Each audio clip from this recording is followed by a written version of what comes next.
when that happens, that there's something really underlining and something more that can be looked at.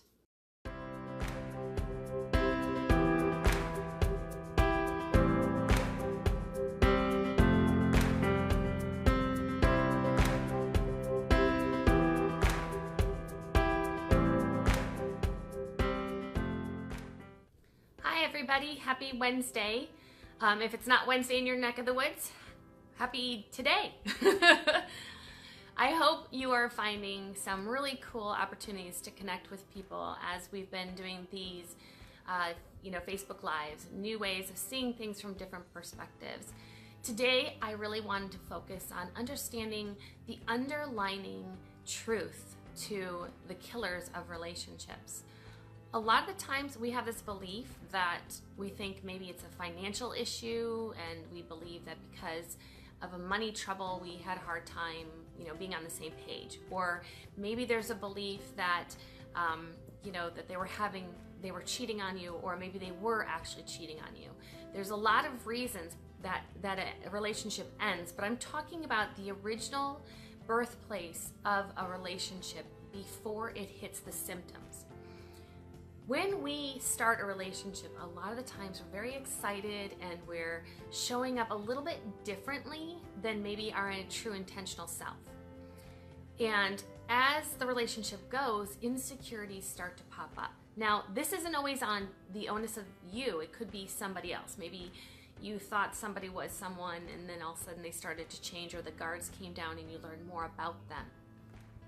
So it's not necessarily a bad thing, it's just a realization that a relationship changes.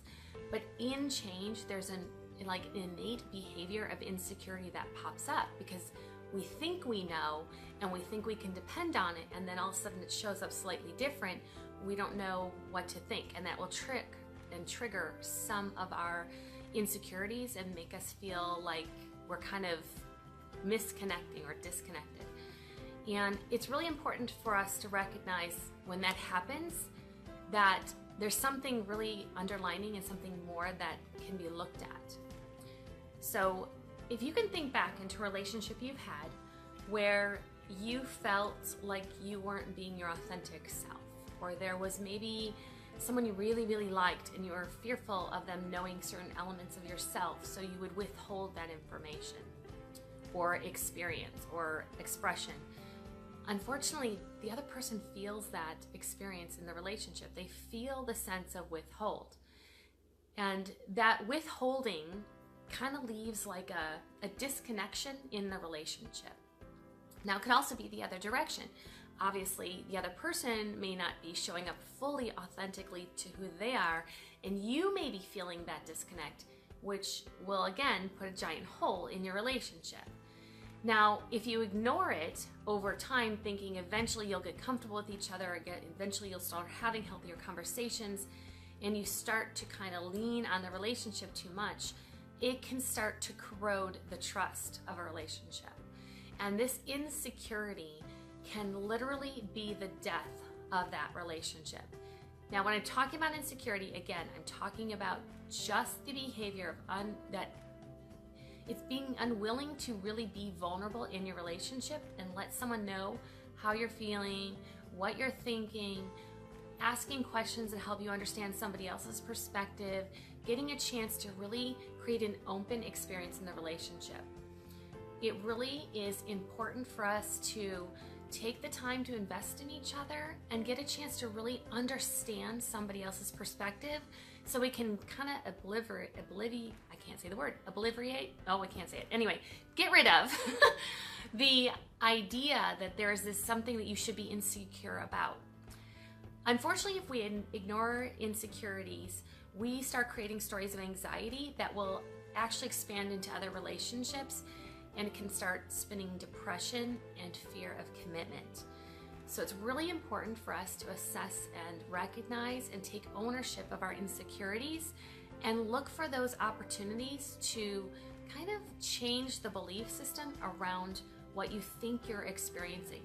Getting really a cool chance to grow through some of these faulty belief systems that you have invested in and change your reality. Change in a natural way, a healthy understanding of who you are and who you are not. It is really essential for us to get a chance to be mirrored back with someone else so that we know that we're seen and understood. But not always are all relationships created equal, and sometimes there will be unsafe experiences. So you really have to know that element, and insecurity comes from not having healthy discernment in knowing yourself versus someone else. So that's why it's really essential that when you start having or start dating or start connecting again in different relationships, that you give yourself the time you need in order to kind of really adjust and understand exactly who you are before you invest in trying to, put yourself out there on an extreme level. This being said, it is important for us to understand that we are connected people and we need relationships. We need a sense of community and family, a sense of love. And it comes from those experiences. So this opportunity for you to go out and play with it and experience it, if you can have a playful perspective and share from a more vulnerable space with actions over time, knowing that that this person's reliable, to be vulnerable with them will help build your confidence. So if you're coming from a state where you're already in anxiety about relationships, it will take you more time to kind of open up. But knowing that about yourself actually gives you some clarity to understand who to trust and who not to trust. So I hope that helps a little bit and helps you break some of those patterns of insecurity. There is a really cool opportunity to just kind of break through some of these levels of resistance and create a more abundant life and connect to joy. I hope you all have a wonderful, wonderful day, and I will see you guys next week.